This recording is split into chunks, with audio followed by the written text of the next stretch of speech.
In this video we'll talk about managing human resources. Now, as you can see from the bottom right hand corner, it's only got 20 slides, so it's quite a short video, and it really is just a summary, an overview of some of the issues involved in managing human resources. So what is human resource management? Well, according to Galton 2011, human resource management is, or it refers to, the framework of philosophies, policies, procedures and practices for the management of the relationship that exists between the employer and the worker. It's a very generalized statement. In other words, I think it says that it looks at anything associated with the relationship between the employer and the worker and the employee. So it looks at the policies of the company and the motivations there are within the organization to participate in terms of remuneration, conditions of employment, the working environment itself, holiday entitlement and so on.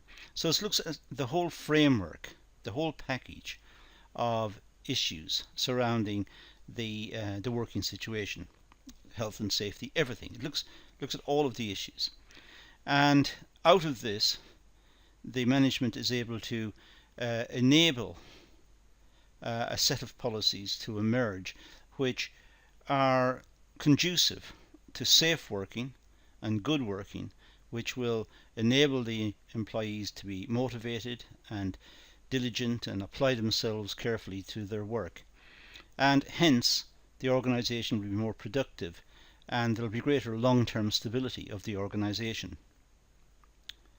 Human resources and its philosophy is the result of the modern world, the growing importance of people and their potential for organizational efficiencies. If we go back to the Industrial Revolution back in England in the 1700s, the late 1700s and into the 1800s and so on, we discover workers involved in industry and were seen as similar to the machinery with which they were working. The workers facilitated production. We would call this a hard view of HRM. There are two views of HRM, hard and soft. The softer one being one that's more caring and more understanding and is trying to enable the workers to participate in the organization through motivational schemes and recognizing the importance of the workers. So that's the softer route and the one that's more in fashion today. But of course, in today's world we have much better communications between employees from one sector and another. We have more information about companies and about industries. We have more pressures because of globalization and evolving technologies. But out of all of this, there is a perception that workers are important. It's the workers who do the work, who make the products, who deliver the services. So it's in the management's interest to care for the workers and ensure the workers are respected within their occupations, that they're properly remunerated and treated properly and with dignity. Employees are considered as valuable assets for an organization and must be carefully managed in order to achieve success. It's important that the organization see the employees as valuable. They're valuable sources of information about the organization and about the way processes should be carried out. They understand the organization at quite a micro level. But without that understanding, the organization would cease to function efficiently. And it's therefore important that the management deal with the employees from the perspective of caring, understanding, motivation. And through that, the employees will reciprocate with better quality work, more application to their tasks, and the organisation will benefit through less labour turnover. It's a more enlightened workplace. It's a workplace composed of humans interacting with each other and interacting with dignity and respect for each other and their positions. Organisations must consider factors such as employee development, motivation, potential and capabilities. These factors play a significant role in success and competitiveness for organisations.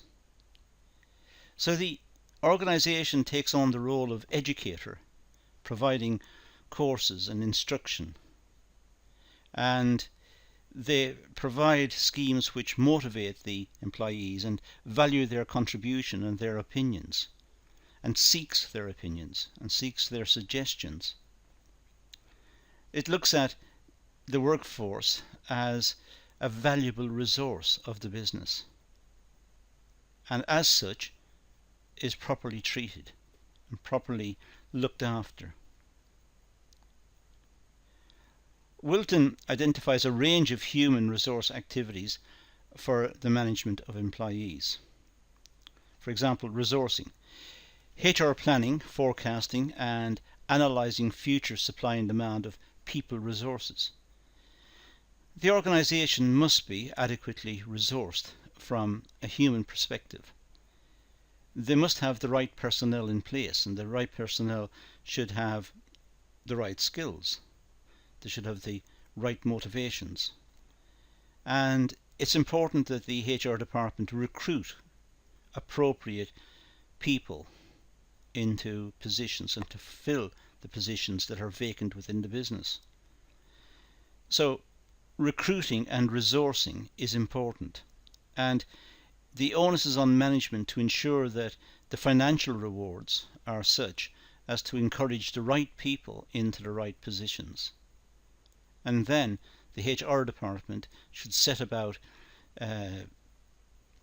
enabling these workers to work effectively through proper training schemes and proper motivational packages within the organisation. So recruitment and selection is important. Following procedures for recruitment, employment, contract, management of exit, redundancy and retirement. The HR department should have set procedures to deal with recruitment.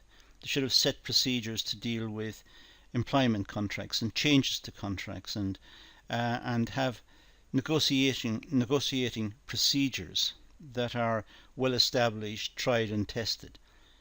As far as possible, it should not be experimental. They should look after people when they're leaving the company to ensure they leave with a good feeling about the business.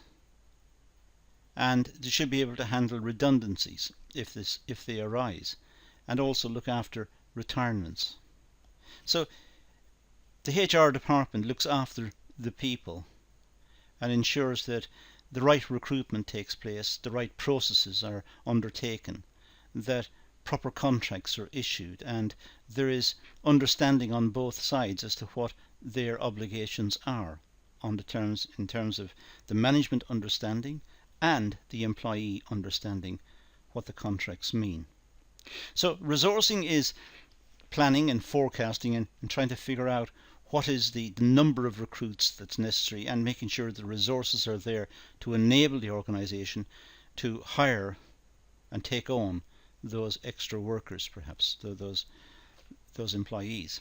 And recruitment and selection is looking to bring in the right people, going through various procedures to try and recruit people who match precisely the requirements of the organisation and who are suitable to work within the organisation. And also, of course, looking at the employment contract, as I said, and looking at redundancies and retirement and so on.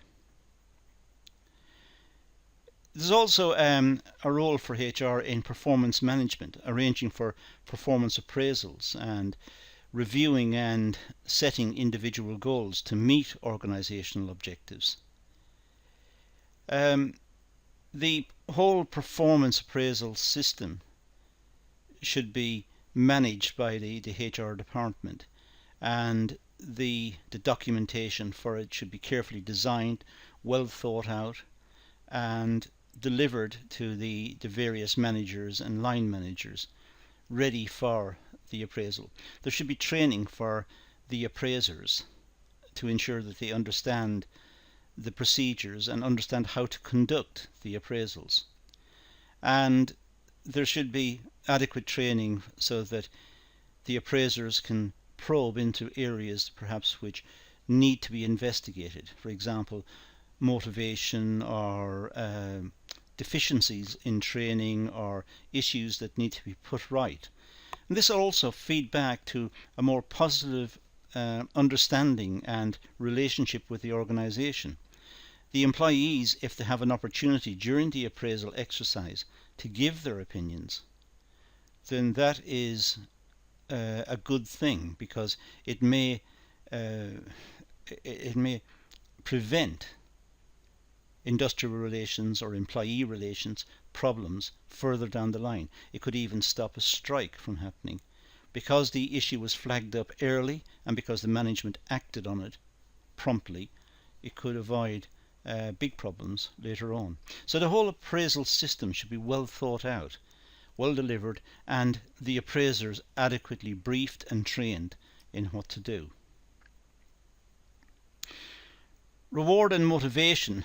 Well, implementing reward systems to gain employee commitment and cooperation, to motivate employees through financial and non-financial reward packages. It's important that the employees understand what their contribution is and understand that their contribution is valued by the management. Now, that could be in having Worker of the Month schemes or Worker of the Week schemes. It could also be in issuing bonuses, which could be monetary rewards, or the prospect of promotion, or the prospect of moving to other more interesting tasks within the organisation. There are various rewards that can be contemplated, and the idea of the rewards is to acknowledge the contribution of the employees and to acknowledge the motivation of the employees for conducting themselves in a productive manner. So that is also a part of the HR function. And also learning and development, continuing professional development, CPD, identifying employee training and learning needs, organising and implementing training programs. Training programs need to be well thought out. They need to address particular issues. They need to have a benefit to the organisation, but also should engage the employees. It should engage their interest so they learn from it and become more productive as a consequence. It could be something very interesting to the employees, because prior to this they did not know how it worked. They didn't understand its significance, and after the training program they have a deeper knowledge of the procedure and will be more engaged as a consequence. It could be something which has very specific skills to the organisation, so that if the employee leaves the employment of the organisation, that particular training program is not of use to anybody else outside of the company. Or it could be generic skill development, which would be useful outside of the company, which would be useful in other companies. It's very difficult to provide training programs that are entirely specifically based on skills within the organisation. It does happen and can happen, but generally speaking there are some generic skill development as well. But it's for the HR department to properly design these programs and to ensure that they are properly and professionally developed and delivered, so that it's a rewarding experience for the employees to participate, but also it leads to greater understanding greater harmony within the business, and also perhaps better productivity. Employee relations. Well, management of employee welfare, engaging with trade union associations to resolve disputes, industrial action and collective bargaining. Of course, the HR department must have some sort of relationship with the employees, ongoing relationship, and there must be a conduit through which these contacts flows. Now, in some organisations without a union, it'll be individual members of staff talking to the HR section. That could be very time consuming and very expensive. If there are many employees within the organisation, each one of them want to talk to HR, the HR department, that could be very time consuming and very difficult to manage. Perhaps having a trade union is a better idea. There's one source, and regular meetings with the trade union, and where the trade union representative brings up issues that have come through from its membership. That might be a more efficient and a better way of dealing with it. So paradoxically, almost, some employers may welcome the involvement of trade unions because there is a single channel, a single communications channel back to the employees. But many employees want the involvement of trade unions for protection's sake, in case they have issues at work, in case they're bullied, or they're not treated fairly, or they're maligned by some members of staff, or whatever it is. They want to have protection. They want to have security of employment, and they want someone looking after them. So many members of the employee workforce may want trade union representative to be involved, and trade union involvement in general. So it's the function of the HR department to deal with the trade union and engage in collective bargaining, and to discuss not just remuneration but also conditions of employment, health and safety, holidays, entitlement, sick leave, maternity leave, and so on, and get some sort of amicable agreement with the employees. Human resources encapsulates a wide range of activities, functions and processes. The aim of a human resource department is develop an environment in which employees and employers work towards a common goal.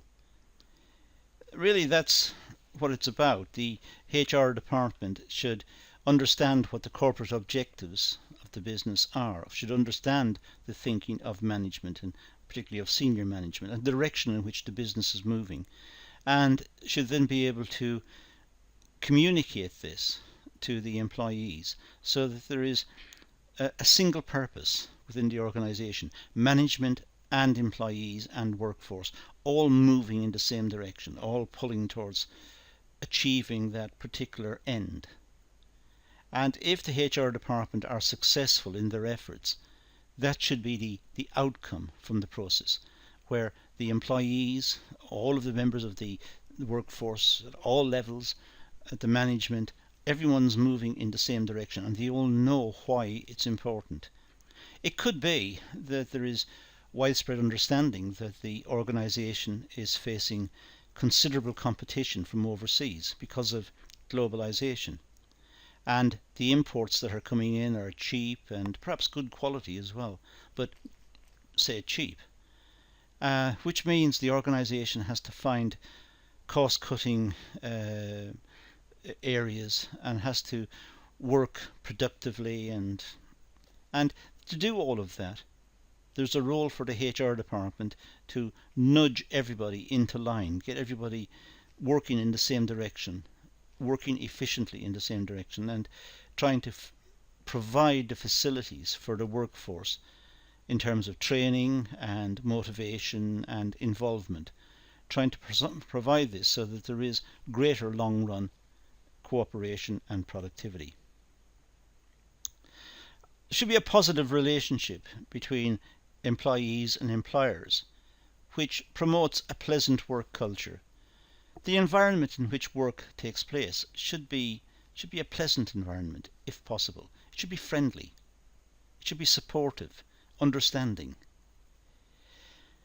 People spend a big proportion of their lives working, perhaps working in offices or working on shop floors or whatever it is. And they want to have social interaction. They want to be able to talk to their colleagues. And they don't want to talk about work all the time. They want to talk about sports events or social events or whatever. So that there is a community within the business. And that's not a bad thing. That leads to cohesion within the business. It leads to better stability within the business.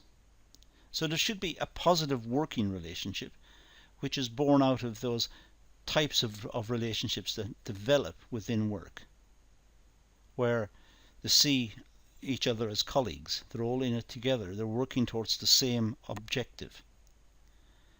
And ideally trying to minimize the divide between management and employee and members of the workforce. Trying to minimize the gap so that the employees see the management as also working hard to try and achieve what they set out to achieve. So it's a cooperative view of the business, and it's a pleasant place to be as a consequence. It's a community moving in the same direction.